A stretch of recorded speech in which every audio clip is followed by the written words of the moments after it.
Dr. Farhat, nice to meet you. Likewise. First of all, would you like to give us a background about your work? Certainly. When we want to know about the past, we have different ways to know about the past. One of the ways to know about the past is through history. Historical studies are based upon written evidence, such as this sort of Arabic document about the Muslim chemist Jabir ibn Hayyan. That's historical evidence based upon writing. There's another way to know about the past, and that is material evidence, archaeological evidence and physical evidence, such as coins, buildings, ceramics. And both are very helpful to know about the past. And my work is in history, looking at historical documents, as well as archaeology, looking at physical evidence. And I'm very interested not only to know about national and local histories, but international history, international archaeology. So my work as a specialist historian and archaeologist concerns a study of past civilizations, not only the Islamic civilization, but Europe, China, Africa, the Americas, Australia. And my work really looks at the relationship between these cultures and civilizations through history, which has really benefited the whole world, based upon historical evidence as well as archaeological evidence. So that's the overall sketch of what I do.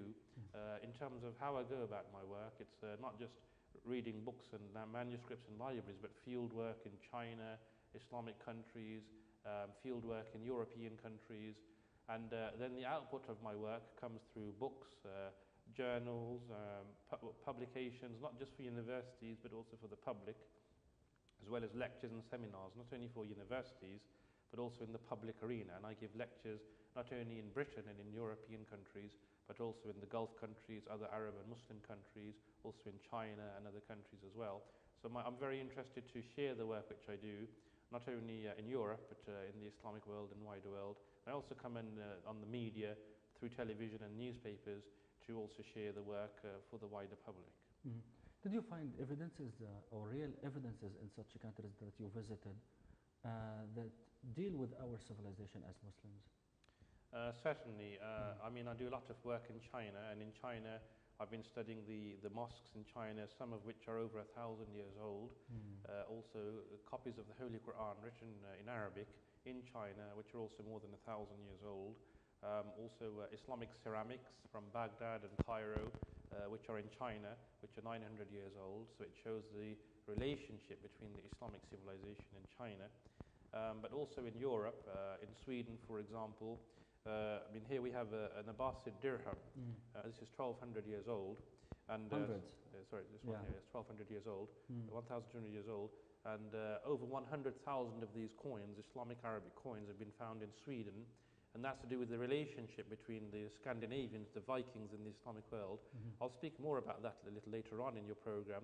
But what I would like to say is that I found lots of evidence of Islamic civilization and cultural influence, especially on Europe. Not only in Spain and Sicilia, which we know all about, Al-Andalus and so forth, but in Northern Europe as well, Sweden, Norway, Denmark, even Iceland, as well as Germany and Holland. And I explain in my work, if you take, for example, my book on Jabir ibn Hayyan, an early Muslim chemistry, that the Greeks, because I also study about ancient civilizations, I explain that the Greeks, they did some work in chemistry, but a lot of it was superstitious. It wasn't scientific chemistry. And when we want to look at the origins of scientific chemistry, if we use this as an example of what my work is about, and the situation of how Europe is teaching in Europe, and how they are teaching in Europe history in the universities as well as in the schools, I explain here that if you want to know about the scientific basis for chemistry, then we have to open our eyes and appreciate the Muslim contribution, not only for us to be aware of Muslim contribution to chemistry in the Islamic world, but its influence on chemistry and science in Europe. Now, and because I work in areas which are new areas, pioneering areas, such as relations between the Islamic world and the Vikings of Sweden 1,100, 1,200 years ago, or my new major book, which I'll talk about a little later on, which is the largest book written of anything to do with Muslim medical history, the size of 4 PhDs. And here, the whole book is just about the history of hospitals, mustashfa, of the Islamic world, but their influence on European hospitals.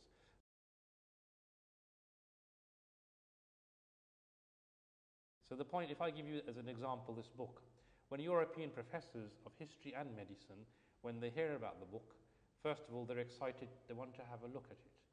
When I speak to them and say, would you like to give a comment about it? Because they've never heard of this subject before. So they're very excited about it. And when they look through it, they see it's based upon evidence, not just reading manuscripts which are from the Arabic world, but also from Europe. I've also studied the hospitals, not only in the Islamic world, but Muslim hospitals in Siqaliya, in Al-Andalus. So they see the research is very thorough. I think really that apart from having history departments, which should also focus on international history, as well as civilizational history, not just regional political history, I think there should also be university departments for archaeology as well, because people were writing for the last 2,000 years. But what about before that? So we need to look at the archaeological evidence, not only for the last 2,000 years, but for 5, 6, 7,000 years ago. And it should be as a university degree for people of the country, the students, to have exposure to the archaeology.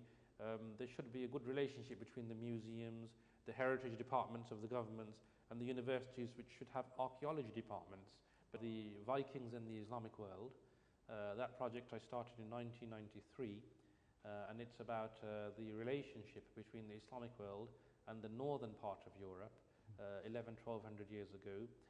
Most people don't realize, whether in the Islamic and Arab world or whether in Europe, that in Sweden alone, over 100,000 of these silver dirhams, which are Abbasid and Samanid. Samanid means a Muslim from Central Asia, from Bukhara, have been found in Sweden, which are 1,200 years old, 1,100 years old. Yeah. And in Norway and Denmark and the northern part of Russia and Iceland, many such coins have been found. So what my work there is, in Sweden, in Denmark, in those places, since 1993.